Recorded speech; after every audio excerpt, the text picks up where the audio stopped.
موسى.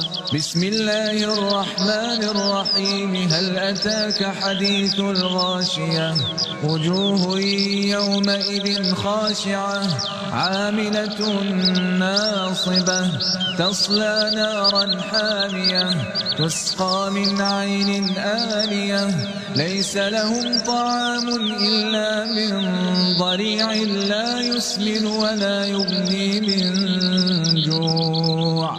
وجوه يومئذ ناعمة لسعيها راضية في جنة عالية لا تسمع فيها لاغية فيها عين جارية فيها سرر مرفوعة وأكواب موضوعة ونمارق مصفوفة وزرابي